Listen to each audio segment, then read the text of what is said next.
Mexicanos buena para México, no decía un absurdo. Porque, en efecto, los legisladores no pueden enmendar lo que es obra de la naturaleza. La creencia en la metempsicosis es propia del clima indiano. Quema los campos el excesivo calor. 33. Es poco el ganado que puede mantenerse, escaseando a veces para la labranza. Los bueyes se multiplican poco. 34, y están sujetos a muchas enfermedades. Una ley religiosa que los conserve es muy conveniente para la buena marcha del país. 35. 29. Genofonte, de la República de Atenas. 30. Código de Feriis. Esta ley, sin duda, no era aplicable más que a los paganos. 31. Los católicos están más al mediodía, los protestantes más al norte. 32. Dampierre, Viajes alrededor del mundo. 33. Viaje de Bernier, tomo 2, página 137. 34. Cartas edificantes, 12ª colección, página 95. 35. Y por eso los indios tienen prohibido el comer carne de vaca. Al mismo tiempo que el sol abraza las praderas, crecen los sanos con el riego, el arroz y las legumbres, única alimentación que la ley religiosa allí permite. Además, la carne del ganado es harto insípida en aquellas latitudes. Lo más que allí se aprovecha para alimento del hombre es la leche y la manteca. La antigua Atenas tenía una población muy numerosa, y por ser su territorio estéril se estableció la máxima religiosa de que eran más gratas a los dioses las ofrendas más pequeñas, se los honraba más con ofrendas diminutas que inmolándoles bueyes.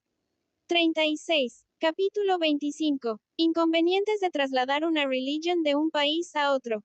De lo dicho se desprende que resultan inconvenientes graves de trasladar la religión de un país a otro. 37. El cerdo, ha dicho Boulainvilliers. 38, debe escasear mucho en Arabia, donde casi no hay sustancias convenientes para alimentarlo de estos animales. Además, sería nocivo allí donde las aguas salobres ya predisponen a padecer enfermedades cutáneas. La ley local que prohíbe comer carne de cerdo no sería buena para otros países. 39, donde el cerdo es un alimento casi universal y en cierta manera necesario. Una reflexión. Hizo notar Santorio, 40, que la carne de cerdo que se come, se transpira poco y aún impide en gran parte la transpiración de los demás alimentos. Según sus observaciones, es de 1/3 la disminución. Sabido es que la falta de transpiración produce o irrita las enfermedades de la piel. Está bien, por lo tanto, que se prohíba comer carne de puerco en los climas en que se está expuesto a dichas enfermedades, como Arabia, Palestina, Egipto y Libia. 36. Eurípides, en Ateneo, libro 2, página 40. 37. El autor advierte en una nota que se exceptúa la religión cristiana. 38. Vida de Mahoma. 39. Como China, por ejemplo.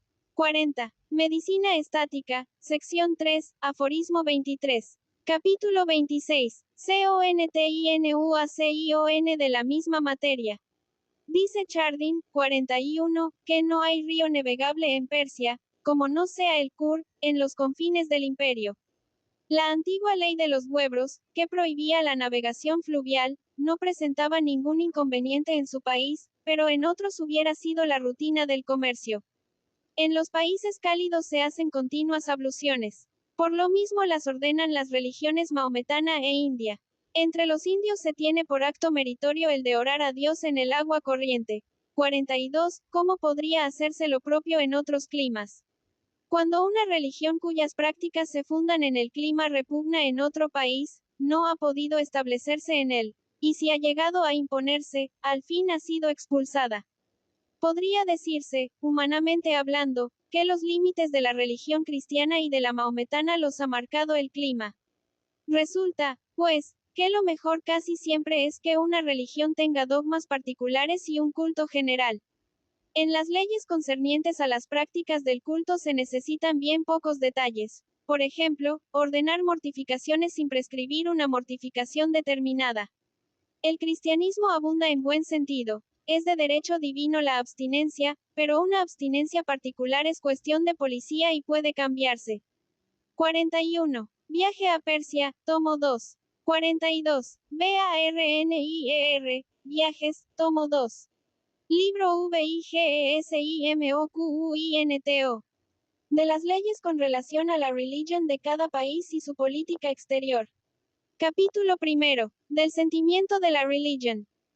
El hombre piadoso y el ateo hablan siempre de religión. El uno habla de lo que ama, y el otro de lo que teme. Capítulo 2. Del motivo de ADHESION a las diversas religiones. Las diversas religiones existentes no inspiran a sus adictos iguales motivos de adhesión. Esto depende en gran parte de la manera de conciliarse en cada hombre la forma de pensar con la forma de sentir. Somos inclinados a la idolatría, y aunque propensos a ella, no tenemos apego a las religiones idolátricas. Tienen poco atractivo para nosotros las ideas espirituales, y sin embargo nos atraen las religiones que nos hacen adorar un ser espiritual. Este feliz sentimiento se deriva en parte de la satisfacción que nos produce el haber sido bastante inteligentes para elegir una religión que saca a la divinidad de la humillación en que la tenían las otras religiones. Miramos la idolatría como una religión propia de pueblos groseros, y la religión que concibe un ser espiritual, como la más digna de pueblos civilizados. Si a la idea de un ser supremo puramente espiritual que constituye el dogma, podemos unir algunas ideas sensibles que entran en el culto, será mayor el apego que sintamos a la religión, porque a los motivos expresados se añadirá nuestra inclinación natural a las cosas sensibles. He aquí la razón de que los católicos sean más afectos a su religión y más amigos de propagarla que los protestantes, pues aquellos tienen más apego al culto. Cuando el pueblo de Efeso se enteró de que los padres del concilio habían acordado que a la Virgen podía llamarse la Madre de Dios, mostró una alegría desbordante. La gente besaba las manos a los obispos, se abrazaba a sus rodillas, vitoreaba al concilio de Efeso y no cesaba en sus exclamaciones. 1. Es más fácil identificarse con una religión en la que abundan las prácticas y las ceremonias visibles, porque en ellas se da mucha importancia a las cosas que de continuo hacemos. Lo prueba la tenaz obstinación de los maometanos y de los judíos, y también la suma facilidad con que mudan de religión los pueblos bárbaros y salvajes que, siempre ocupados en la guerra o en la caza, no se acuerdan siquiera de prácticas religiosas. Los hombres tienen marcada propensión a esperar y temer, y no puede gustarles una religión que no les hable de un paraíso y de un infierno. Esto lo prueba la facilidad que han encontrado las religiones extrañas para penetrar en el Japón, y el amor con que han sido acogidas. 2. Para que una religión se apodere de la voluntad, es menester que enseñe una moral pura.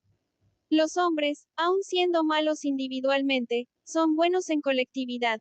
Aman la honradez. Y si la materia no fuera tan grave, diría que esto se ve admirablemente en el teatro, donde puede tenerse la seguridad de que el público ha de mostrarse complacido con los sentimientos nobles y descontento con los inmorales, que reprueba siempre. La magnificencia del culto exterior nos lisonjea y aumenta el cariño que tengamos a la religión. Impresionan mucho las riquezas del templo y del clero. La miseria misma de los pueblos es motivo de adhesión a las creencias que han explotado los causantes de la ruina de los mismos pueblos. Capítulo 3. De los templos. Casi todos los pueblos civilizados viven en casas. De esto nació naturalmente la idea de que Dios tenga la suya, y los hombres se la han edificado para tener una en que adorarle y donde acudir en busca de consuelo. 1. Epístola de San Cirilo. 2. Han sido bien recibidas en el Japón la religión de los cristianos y la de los indios, que ambas tienen infierno y paraíso. La de los sintos no los tienen. En efecto, nada tan consolador para los hombres como tener un sitio donde esté más presente la divinidad, donde cada cual y todos juntos puedan hacer que hablen su debilidad y su miseria.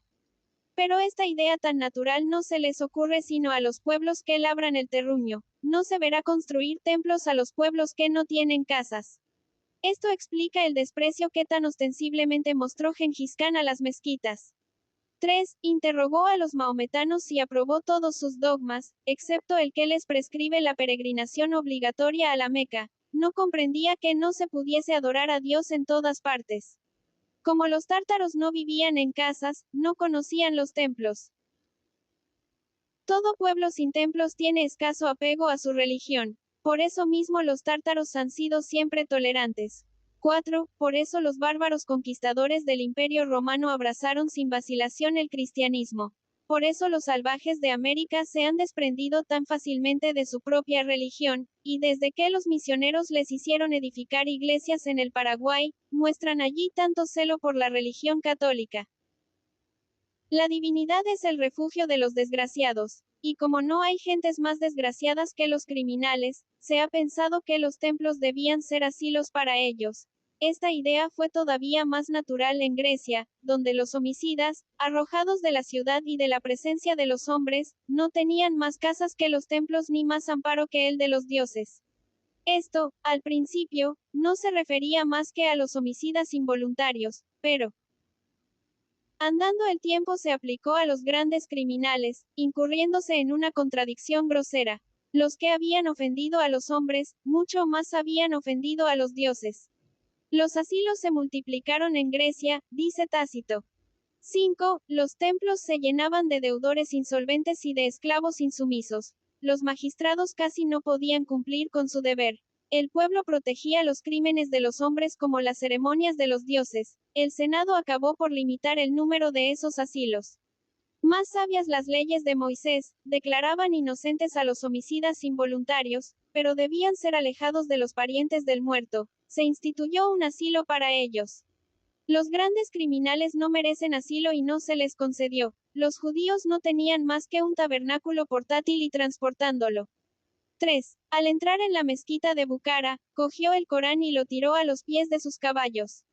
Historia de los tártaros, tercera parte, página 273. 4. La misma disposición de ánimo ha pasado a los japoneses, que son descendientes de los tártaros, como se puede probar.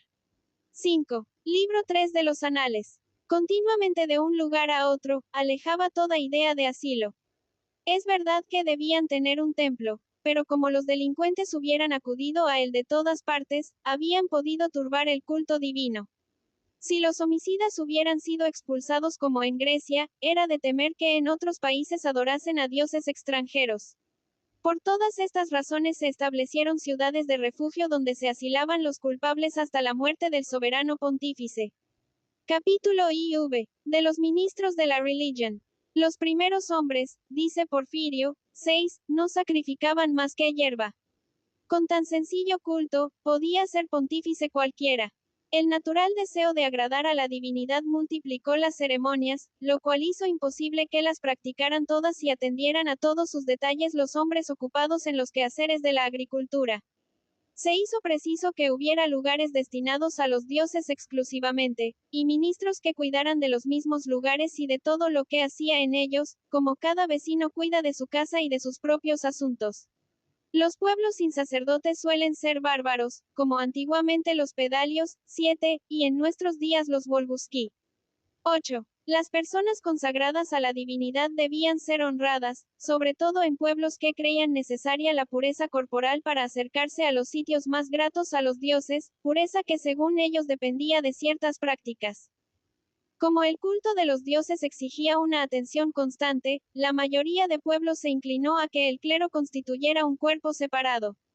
Así los egipcios, los judíos y los persas dedicaron al sacerdocio determinadas familias en las que se perpetuaba el servicio de la religión. Y hubo religiones, en que no solamente se alejó a los sacerdotes de los asuntos públicos, sino que se quiso evitarles hasta los cuidados de familia. Es lo que practicaba la religión católica.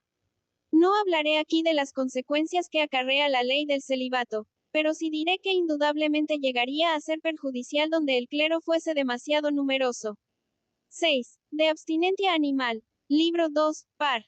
5. 7. Lilio Giraldo, página 726. 8. Pueblos de Siberia. Véase la colección de viajes al norte, tomo 8, por EVERARDISBRANDSIDES. Por la naturaleza del entendimiento humano, en materia de religión nos gusta lo que supone esfuerzo, como en materia de moral nos place especulativamente lo que presenta caracteres de severidad. El celibato ha sido más agradable precisamente a los pueblos en que podía ser nocivo, a los que era menos conveniente y de más difícil observancia, como pasa por el clima en los más meridionales de Europa, que son los que lo conservan. En los países más septentrionales, donde son menos vivas las pasiones, ha sido proscrito. Hay más Se acepta el celibato en países de pocos habitantes, donde es más peligroso, mientras se ha rechazado en países de muchos habitantes. Claro es que todas estas reflexiones se refieren a la excesiva extensión del celibato, no al celibato mismo. 9. Capítulo V. De los límites que deben poner las leyes a las riquezas del clero. Las familias particulares pueden extinguirse, por lo cual sus riquezas no se perpetúan. El clero es una familia inextinguible. Si sus bienes se vinculan en él, ya no se pueden transmitir a nadie. Las familias particulares pueden tener aumento. Es útil, por lo tanto, que puedan aumentarse sus riquezas. El clero es una familia que no debe crecer, por lo mismo sus bienes deben tener limitación. Hemos conservado las disposiciones del Levítico sobre los bienes del clero, excepto aquellas que los limitan. En efecto, no sabemos nunca hasta dónde puede acumular riquezas una comunidad religiosa. Los pueblos consideran tan fuera de razón las adquisiciones de dichas comunidades, que tendrían por imbécil al que las defendiera. Las leyes civiles suelen encontrar obstáculos para poner remedio a los abusos. Cuando estos abusos están unidos a cosas que deben ser respetadas. En este caso, alguna disposición indirecta revelaría mejor el buen sentido del legislador que otra directamente encaminada al objeto perseguido. En lugar de prohibir las adquisiciones del clero, se debe procurar que le disgusten, dejar el derecho, pero quitar el hecho. 9. Lo claro, lo evidente, es que Montesquieu reprobaba en absoluto el celibato del clero, aunque en este pasaje, como en otros, necesitó disfrazar o atenuar su pensamiento por miedo al fanatismo imperante. N. Del T. En ciertos países de Europa se ha establecido, teniendo en cuenta las prerrogativas señoriales, un derecho de indemnización a favor de los señores sobre los inmuebles adquiridos por manos muertas. El interés del príncipe le ha hecho exigir en igual caso un derecho de amortización. En Castilla, donde no existe semejante derecho, el clero lo ha invadido todo. En Aragón, donde hay algún derecho de amortización, no ha adquirido tanto. En Francia, donde este derecho y el de indemnización están establecidos, ha adquirido todavía menos, y bien se puede decir que la prosperidad del Estado se debe en parte al ejercicio de estos dos derechos. Bueno será que se aumente, y conténgase la mano muerta si es posible. Declárese inviolable y sagrado el antiguo y necesario patrimonio del clero, que sea fijo y eterno como él, pero que salgan de sus manos sus nuevas posesiones. Permítase quebrantar la regla cuando ha degenerado en abuso, aguantad el abuso cuando entra en la regla. Siempre se recuerda en Roma una memoria publicada allí con motivo de ciertas disputas a que el clero había dado ocasión. En aquella memoria se contenía esta máxima. El clero debe contribuir a las cargas del Estado, aunque diga otra cosa el Antiguo Testamento. De esto se dedujo que el autor de la memoria entendía mejor el lenguaje de la exacción que el canónico. Capítulo B. De los monasterios. El más vulgar buen sentido hasta para comprender que estos cuerpos que se perpetúan indefinidamente, no deben ni vender sus bienes por vida ni hacer empréstitos por vida, como no se pretenda que sean herederos de todos los que no tienen parientes y de todos los que no quieren tenerlos. Estas gentes juegan contra el pueblo, llevando la banca contra él. Capítulo 7. Del lujo de la superstición. Son impíos respecto de los dioses los que niegan su existencia, o la admiten, pero sostienen que no se mezclan en las cosas de aquí abajo, o piensan que se les aplaca mediante sacrificios, tres opiniones igualmente perniciosas. 10. Con esto, dijo Platón cuanto la luz natural nos dicta de más sensato en materia religiosa. La magnificencia del culto externo guarda mucha relación con la constitución del Estado. En las buenas repúblicas se ha reprimido no solamente el lujo de la vanidad, sino también el lujo de la superstición, promulgando leyes suntuarias de carácter religioso. A este género pertenecían varias leyes de Solón, algunas de Platón relativas a los funerales, adoptadas por Cicerón, y otras de Numa concernientes a los sacrificios. 11. Pájaros, dice Cicerón, y pinturas hechas en un día, son dones muy divinos. 12. Ofrecemos cosas comunes, como decía un espartano, para tener siempre a nuestra disposición el medio de honrar a los dioses. 12. Una cosa es el culto que los hombres deben a la divinidad, y otra muy diferente la magnificencia de ese culto. No le ofrezcamos nuestros tesoros si no queremos hacerle ver que estimamos demasiado las cosas que debemos despreciar. ¿Qué pensarán los dioses de las ofrendas de los impíos? Dice admirablemente Platón. 13. Puesto que los hombres de bien se ruborizarían al recibir presentes de los malos. Comillas. Es necesario que la religión, so pretexto de dones a la divinidad, no exija de los pueblos lo que les dejan las necesidades del Estado. Como dice Platón. 14. Hombres castos y piadosos deben ofrendar cosas que les parezcan. También es necesario que la religión no fomente costosos funerales. ¿Hay cosa más natural que prescindir de la diferencia de fortunas en una ocasión en la suerte las igual a todas? 10. Platón, de las leyes, libro X. 11. Rogum vino ne respergito. Ley de las 12 tablas. 12. Divinissima autem dona aves, et formoe ab uno pictore uno absolutoe dai. De las leyes, libro 2. Cicerón copia aquí las mismas palabras de Platón. 12. Licurgo, según Plutarco. 13. De las leyes, libro 4. 14. Idem, libro 3. Capítulo 8. Del pontificado. Cuando la religión tiene muchos ministros, es natural que haya un jefe y que se establezca un pontificado. En la monarquía, donde es necesaria la mayor separación posible entre los órdenes del Estado y que no recaigan todas las potestades en la misma persona, es conveniente que el pontificado no esté unido al imperio. Esta necesidad no existe en el gobierno despótico, pues por su propia índole debe reunir todos los poderes en una sola mano. Pero en tal caso, podría suceder que el príncipe creyera que la religión era ley suya y simple efecto de su voluntad. Para evitar este inconveniente, es preciso que haya monumentos de la religión, como libros sagrados que la fijen y establezcan. El rey de Persia es el jefe de la religión, pero el Corán le marca reglas.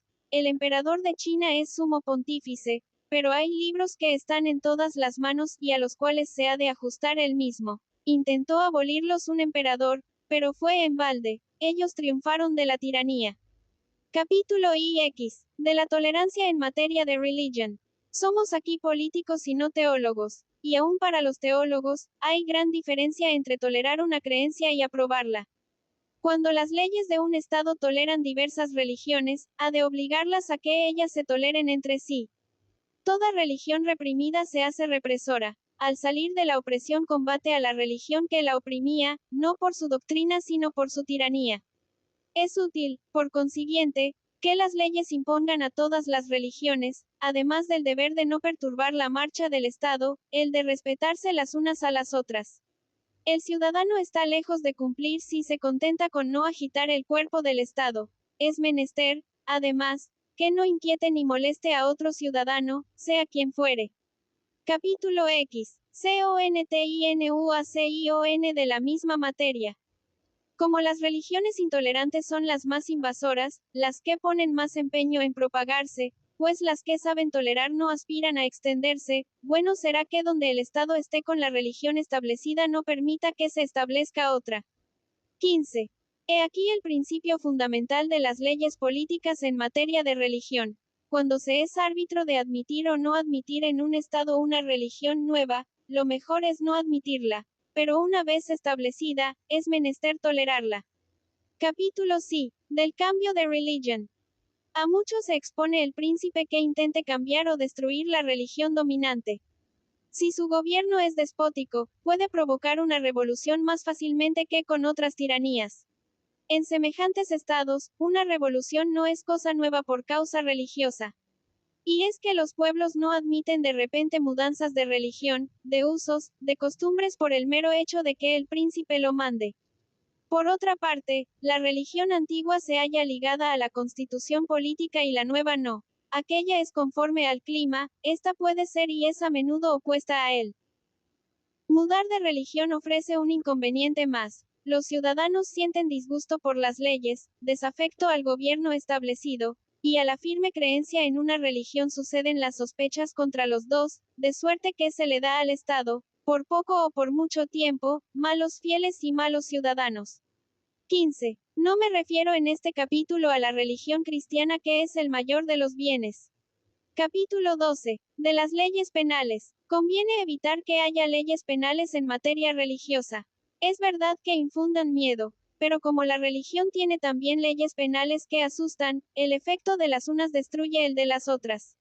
Las almas, presas entre dos temores diferentes, se vuelven atroces. La religión fulmina tan tremendas amenazas y promete a la vez tantas delicias, que si pensamos en ellas, por más que haga el magistrado para que la abandonemos, parécenos que no nos deja nada cuando nos la quita y que no nos quita nada cuando nos la deja. No se consigue apartar al hombre de este gran objeto llenando con él su espíritu y acercándolo al momento en que más importancia debe darle. Es más seguro minar una religión por medio de las comodidades de la vida y de la esperanza en la fortuna. Es más eficaz valerse, no de lo que pone en guardia, sino de lo que predispone al olvido, no de lo que indigna, sino de lo que produce indiferencia o tibieza cuando otras pasiones mueven nuestras almas. Regla general. Para cambiar de religión, son más eficaces las invitaciones que las penas. El carácter del humano espíritu se descubre en el orden mismo de las penas empleadas. Recuérdense las persecuciones del Japón, 16, y se verá cómo indignaron más los suplicios crueles que las penas prolongadas, las cuales fatigan más que sublevan, siendo más difíciles de sobrellevar por lo mismo que parecen más soportables. En una palabra, la historia nos enseña sobradamente que las leyes penales no han producido jamás otro efecto que el de destruir. Capítulo 23. Humilde EXPOSICION a los inquisidores de España y Portugal. Una judía de 18 años, quemada en Lisboa en el último acto de fe, dio ocasión a este documento, quizá el más inútil que se haya escrito jamás. Cuando se trata de probar cosas tan claras, puede uno estar seguro de no llegar a convencer. 16. Véase la colección de viajes, tomo V, primera parte, página 192. Su autor declara que, aun siendo judío, respeta la religión cristiana y la ama lo bastante para quitar a los príncipes no cristianos un pretexto plausible para perseguirla. Os quejáis, les dice a los inquisidores, de que el monarca del Japón haga quemar a fuego lento a los cristianos que viven en sus estados. Pero él os contestará.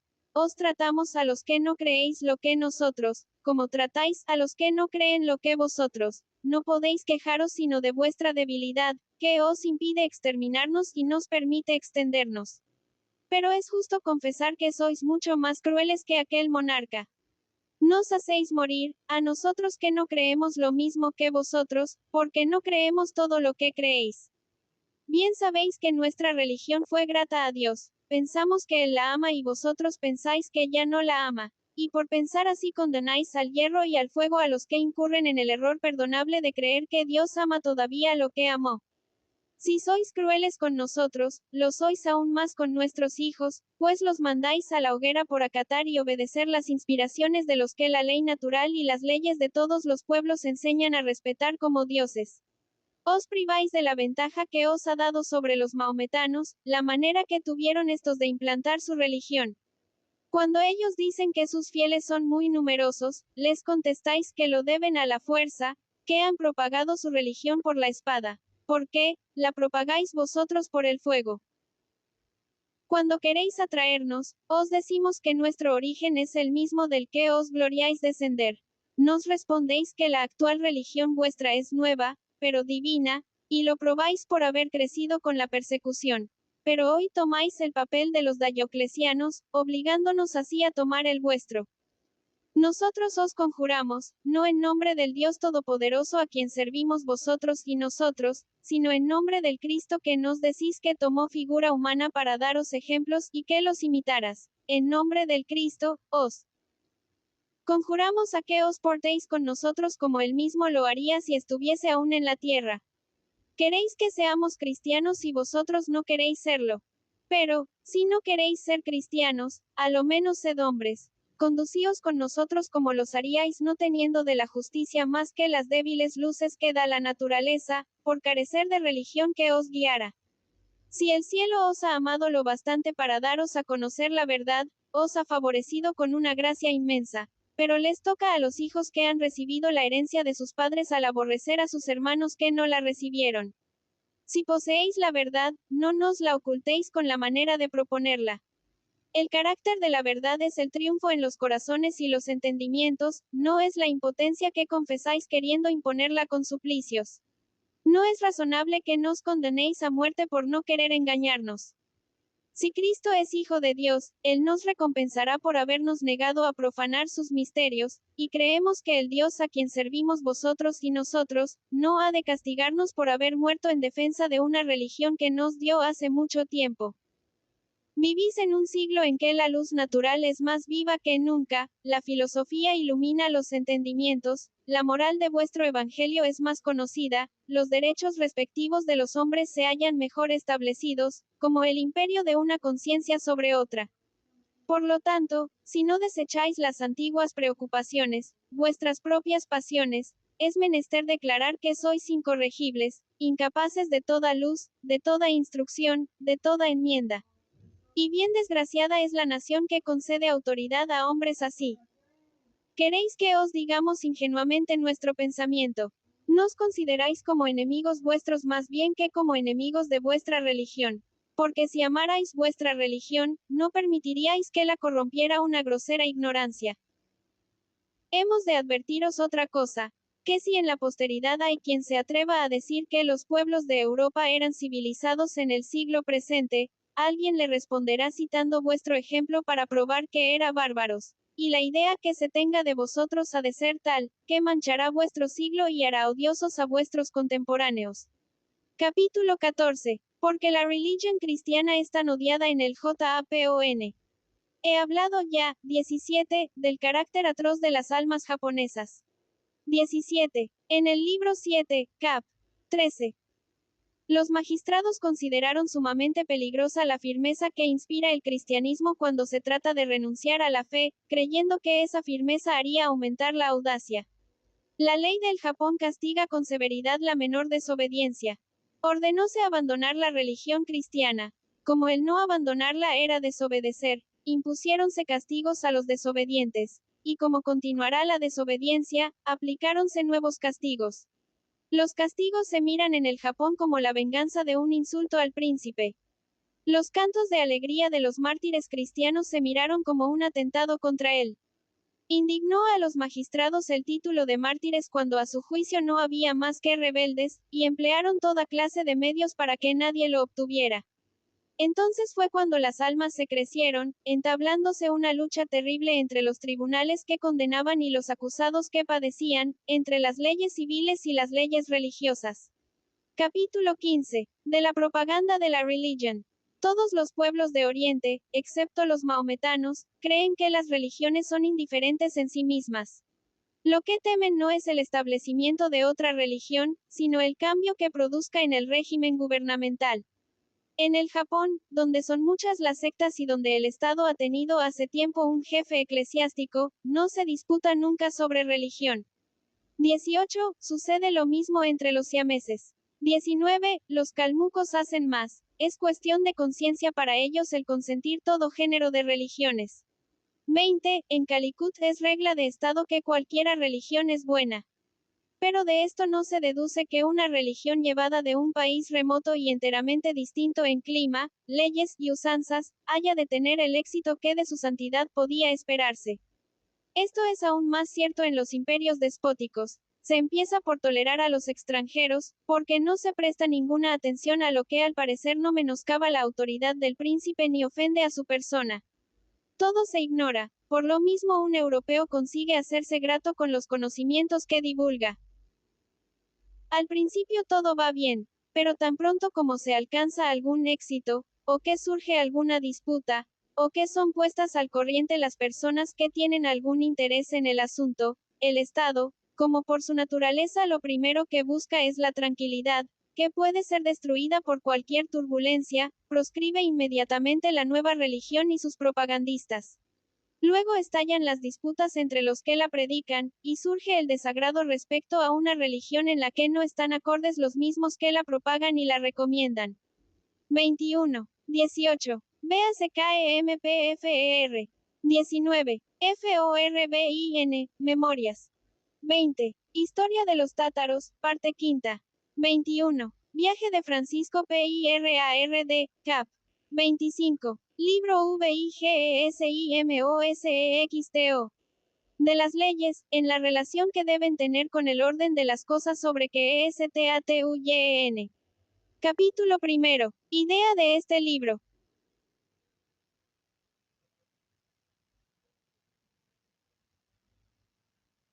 Los hombres están gobernados por diversas especies de leyes, por el derecho natural, por el derecho divino que es el de la religión, por el derecho eclesiástico, llamado también canónico, el cual es el de policía de la religión, por el derecho de gentes, que puede mirarse como el derecho civil del universo, considerando a cada pueblo como un ciudadano del mundo, por el derecho político general, cuyo objeto es la ciencia humana que ha fundado todas las sociedades, por el derecho político particular, que es el concerniente a cada sociedad, por el derecho de conquista, fundado en el hecho de que un pueblo ha querido, podido o debido hacer violencia a otro, por el derecho civil de cada sociedad, en virtud del cual puede un ciudadano defender sus bienes o su vida contra cualquiera otro, en fin, por el derecho doméstico, originado por hallarse dividida la sociedad en familias que necesitan un gobierno particular cada una. Hay, pues, diferentes órdenes de leyes, y la sublimidad de la razón humana está en distinguir, en saber bien, a cuál de esos órdenes pertenecen las cosas acerca de las cuales se ha de estatuir, no confundiendo los principios que deben gobernar a los hombres. Capítulo 2. De las leyes divinas y de las leyes humanas. Las leyes divinas no deben estatuir sobre lo que corresponda a las humanas, como éstas no deben invadir lo que corresponde a aquellas. Son dos especies de leyes que difieren por su origen, por su objeto y por su naturaleza. Todo el mundo conviene en que las leyes humanas son de otra naturaleza que las religiosas, y este es un gran principio, pero este mismo principio depende de otros que es necesario buscar. Primero, la naturaleza de las leyes humanas está sometida a todos los accidentes y a variar a medida que cambia la voluntad de los hombres. La naturaleza de las leyes religiosas es inmutable. Estatuyen las leyes humanas sobre lo bueno, las leyes religiosas estatuyen sobre lo mejor. Lo bueno puede tener varios objetos, pero lo mejor es único. Es posible modificar las leyes, porque basta que sean buenas, pero las instituciones religiosas no pueden cambiarse, porque, siendo mejores, cualquier mudanza las desmejoraría. Segundo, estados hay donde las leyes no son nada, o no son más que la voluntad caprichosa y pasajera del soberano. En estos estados, si las leyes religiosas fueran de igual naturaleza que las leyes humanas, tampoco serían nada. Y como es necesario que en la sociedad haya algo permanente, ese algo es la religión, lo más fijo que existe en la sociedad. Tercero, la fuerza principal de la religión es que se cree en ella, la fuerza de las leyes humanas está en que se las teme. La antigüedad es conveniente para la religión, pues creemos en las cosas tanto más cuanto más lejano esté su origen, por no tener ideas accesorias de la misma época remota que las contradiga. Las leyes humanas, al contrario, sacan fuerza de la novedad, que demuestra la atención actual del legislador para hacerlas respetar. Capítulo 3. De las leyes civiles contrarias a la ley natural. Si un esclavo se defiende y mata a un hombre libre, debe ser tratado como parricida. 1. Aquí tenemos una ley civil que castiga la defensa propia, defensa de derecho natural. La ley de Enrique VIII, que condenaba a un hombre sin previo careo con los testigos, también era contraria a la natural defensa. Para poder condenar a una persona es preciso que los testigos la vean, la reconozcan, sepan contra quién declaran y que el acusado pueda responderles, no soy la persona de que habláis. 1. Platón, de las leyes, libro 9. La ley del mismo reinado que se dictó para castigar a la soltera cuando, después de haber tenido trato ilícito con algún hombre, se casaba con el rey sin declarárselo antes, era contraria a la defensa del natural pudor. Tan insensato es pedirle tal declaración a una mujer soltera, como pedirle a un hombre que no defienda su vida. La ley de Enrique II que condena a muerte a la soltera cuyo hijo ha perecido, si no declaró su preñez al magistrado, no es menos opuesta a la defensa natural. Bastaba con obligarla a dar cuenta de su estado a una de sus parientas, la cual velase por la conservación del hijo. ¿Qué otra confesión había de hacer en el suplicio de su pudor natural? La educación ha aumentado en ella el sentimiento de la conservación de su pudor, y en tales momentos, apenas le queda idea de la pérdida de la vida. Se ha hablado mucho de una ley inglesa, 2, que permitía a una niña de 7 años tener marido. Esta ley era repugnante por dos conceptos: no atendía a la naturaleza en cuanto a la madurez del alma, y no esperaba tampoco a la del cuerpo. Entre los romanos, el padre podía obligar a su hija a repudiar al marido aunque el matrimonio se hubiera efectuado con su consentimiento. 3. Pero poner el divorcio en manos de tercera persona, es también contrario a la naturaleza. Para que el divorcio no sea contrario a la naturaleza, es menester que los consientan ambas partes, o a lo menos que lo quiera una. Si no lo consiente ninguna de las dos, el divorcio es una monstruosidad. La facultad de divorciarse no puede concederse más que a los que sufren las incomodidades del matrimonio y conocen el momento en que ya no pueden resistirlas. Capítulo IV. Continuación de la misma materia. Gondebaldo, rey de Borgoña, mandó que si la mujer o el hijo del que robara no denunciaba el delito, fuesen reducidos a la esclavitud. 4. Esta ley era contraria a la naturaleza. 5. ¿Cómo podía ser un hijo acusador del padre? Para vengar un delito, aquella ley ordenaba un acto aún más delictuoso. 2. Bayle habla de ella en su crítica de la historia del calvinismo. 3. Véase la ley 5 en el Código de Repudis et Judicio de Moribus Sublato. 4. Ley de los borgoñeses, t. XLI 5. Podría justificarse únicamente por la consideración de que el hombre se debe a la patria antes que a la familia. La ley de Recesvinto permitía que los hijos de la mujer adúltera, o los de su marido, pudieran acusarla, y que dieran tormento a los esclavos de la casa. 6. Ley inicua, pues trastornaba la naturaleza por mantener la moral, siendo así que la moral se deriva de la naturaleza. Vemos con placer en los teatros que un joven héroe siente tanto horror a descubrir la culpa de su madrastra como le había causado la culpa misma. 7. En medio de su sorpresa, acusado, juzgado, condenado, proscrito e infamado, apenas si se atreve a formular algunas reflexiones sobre la abominable sangre de que Fedra descendía. Abandona todo lo que ama, hasta el objeto más tierno y todo cuanto le habla al corazón. Olvida cuanto pudiera indignarle, y se entrega a la venganza de los dioses no mereciéndola. Son los acentos de la naturaleza los que nos causan placer, su voz es la más dulce de todas. Capítulo V. Caso en que se puede juzgar por los principios del derecho civil modificando los del derecho natural.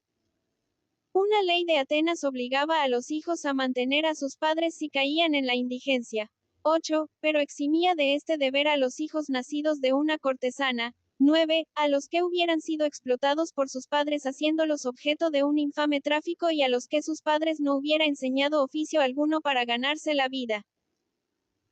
La ley estimaba en el primer caso, la incertidumbre de la paternidad, que hacía precaria la obligación natural del hijo. En el segundo, que si el padre había dado la vida también la había mancillado, causándole a su hijo el mayor daño que podía causarle, desnaturalizándolo. Y en el tercero, que le había hecho la vida insoportable por no darle un oficio para mantenerse. La ley consideraba entonces al padre y al hijo solamente como ciudadanos, no estatuyendo sino con miras políticas y civiles. Tenía en cuenta el principio de que la morigeración es lo más importante en una buena república. Yo creo que la ley de Solón era buena en los dos primeros casos. En el uno, porque la naturaleza deja al hijo ignorante de quién es su padre. En el otro, porque la misma naturaleza parece mandarle que lo desconozca. Mas no puedo aprobarla en el tercero, en el cual no ha infringido el padre más que un reglamento civil. 6. Código de los Visigodos, libro 3, t. IV, par. 13. 7. Véase la Fedra de Resín, cuarto. Acto, esc. 2. 8. Bajo pena de infamia. Otra ley imponía la pena de prisión. 9. Plutarco, Vida de Solón. Capítulo B. El orden de las sucesiones depende de los principios del derecho político y civil, no de los principios del derecho natural. La ley Boconia no permitía instituir heredera a una mujer aunque fuera hija única. No hubo jamás ley más injusta, ha dicho San Agustín. 10. Una fórmula de Marculfo. 11. Trata de impía la costumbre que priva a las hijas de la herencia de sus padres. Justiniano llamó bárbaro al derecho de heredar los varones con perjuicio de las hembras. Estas ideas provienen de considerar el derecho de los hijos a suceder a sus padres como una consecuencia de la ley natural, lo que no es cierto. La ley natural manda a los padres que alimenten a sus hijos, pero no que estos sean sus herederos. El reparto de los bienes, las leyes relativas al reparto, la sucesión cuando muere el poseedor, todo esto puede haber sido regulado por la sociedad, esto es, por las leyes civiles o políticas. Es verdad que el orden político o civil pide a menudo que los hijos sucedan a sus padres, pero no siempre lo exige. Las leyes feudales pudieron tener buenas razones para que todo lo heredara el primogénito de los varones, o el pariente más cercano por línea de varón, y para que las hijas no heredaran nada, como las tendrían las leyes de los lombardos. 12. Para que las hermanas del causante, los hijos naturales, todos los parientes y en su defecto el fisco, tuvieran participación en la herencia lo mismo que las hijas. En algunas dinastías de China, lo establecido era que sucediesen al emperador sus hermanos, aunque dejara hijos. Si se quería que el príncipe tuviera cierta experiencia y evitar los escollos de las minoridades, si se quería prevenir que fueran los eunucos quienes instalaran en el trono sucesivamente a los hijos, no era indiscreto arreglar así la sucesión. Y cuando algún escritor ha tenido por usurpadores a los hermanos, 13, juzgaba por ideas tomadas de las leyes de nuestros países. En Numidia, según era costumbre, sucedió a Gala en el reino de su hermano Delsacio, no su hijo Masinisa. 14, y aún hoy, entre los habitantes de Berbería, donde cada pequeño poblado tiene un jefe, se elige según la vieja costumbre al tío. 10. De Civitate Dei, libro 3. 11. Libro 2, cap. 12. 12. Libro 2, ti. 14, par. 5, 7 y 8. 13. Dualde, refiriéndose a la segunda dinastía. 14. Tito Livio, tercera década, libro 19, cap. 29. O cualquiera otro pariente para que le suceda. 15. Hay monarquías puramente electivas, y es claro que en ellas el orden de sucesión, debiendo relacionarse con las leyes civiles y políticas, serán estas las que indiquen en qué casos convendrá que se dé la sucesión a los hijos o será más prudente conferirla a otras personas. Donde quiera que existe la poligamia, el soberano tiene muchos hijos, aunque en unos países más que en otros. Hay estados en que al pueblo no le sería posible mantener a los hijos del monarca, y en ellos ha podido convenir que no sucedan al rey sus propios hijos, sino los de su hermana. 16. Un excesivo número de hijos expondría al Estado a guerras civiles horrorosas. Pasando la sucesión a los hijos de una hermana, cuyo número no puede ser mayor que el de los hijos de un rey casado con una sola mujer, se evita el expresado inconveniente. Hay pueblos en que, razones de Estado o máximas religiosas, han exigido que reine siempre determinada familia. Es lo que pasa en la India. 17, donde han creído que para tener príncipes de sangre real es más seguro que reinen los hijos de la hermana mayor del soberano. Regla general. Criar a los hijos es obligación de derecho natural. La de legarles los bienes es de derecho civil o político. De esto proceden las distintas disposiciones acerca de los bastardos, que difieren según las leyes políticas o civiles de las diversas naciones. Capítulo 7. No se debe decidir según los preceptos de la religión cuando se trata de los de ley natural. Los abisinios tienen una cuaresma de 50 días, tan rigurosa que los deja extenuados por mucho tiempo. Los turcos aprovechan la ocasión para atacarlos. 18. Es un caso en que la religión debería reformar tales prácticas debilitadoras, atendiendo a la defensa natural. 15. SCHAW. Viajes, tomo I, página 402. 16. Véase la colección de viajes, tomo IV, parte primera, página 114. Véase también Smith, viaje de Guinea, parte 2, página 150. 17. Cartas edificantes, 14ª colección. 18. Colección de viajes, tomo IV, primera parte, páginas 35 y 103. La religión les prescribió a los judíos la observancia del sábado, pero fue una estupidez no defenderse cuando sus enemigos eligieron ese día para atacarlos. 19. Cambises, al sitiar a Pelusa, colocó en primera línea un gran número de animales de los que los egipcios tienen por sagrados, y los soldados de la guarnición no se atrevieron a tirar. ¿Quién no ve que la defensa natural es más importante que todos los preceptos? Capítulo 8. No deben sujetarse a los principios del derecho canónico las cosas regidas por los principios del derecho civil. Por el derecho civil de los romanos, al que se lleva de un lugar sagrado una cosa privada no se le castiga más que por delito de robo. El derecho canónico castiga por el sacrilegio. Es que el derecho canónico se fija en el lugar, el derecho civil no ve más que la cosa. Pero atender al lugar únicamente, es echar en olvido la naturaleza y definición del robo y naturaleza y definición del sacrilegio. Así como el marido puede pedir la separación por la infidelidad de la mujer, ésta podía pedirla en otras épocas por la infidelidad del marido.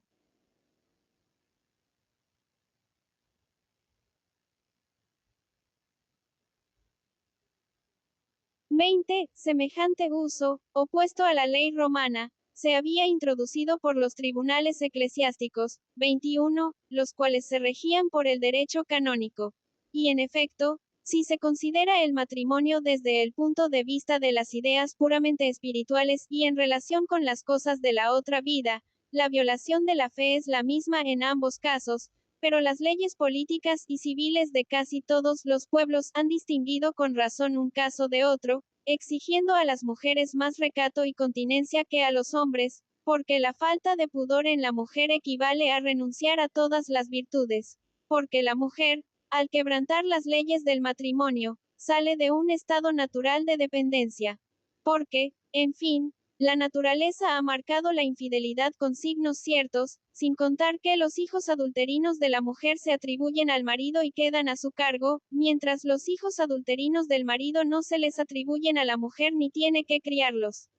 19. No se defendieron cuando Pompeyo sitió el templo en sábado. Véase Dion, libro 37. 20. Beumanoir, antigua costumbre de Beauvoisis, cap.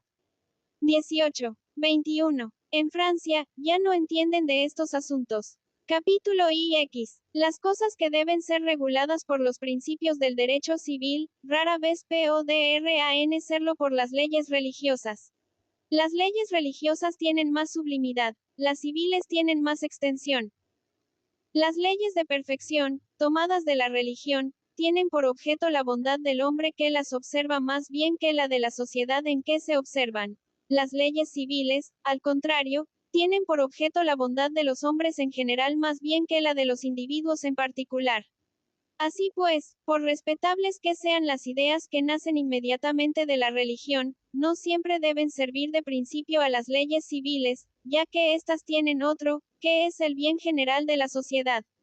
Los romanos dictaron reglamentos para conservar en la república la morigeración de las mujeres. Estos reglamentos eran de carácter político.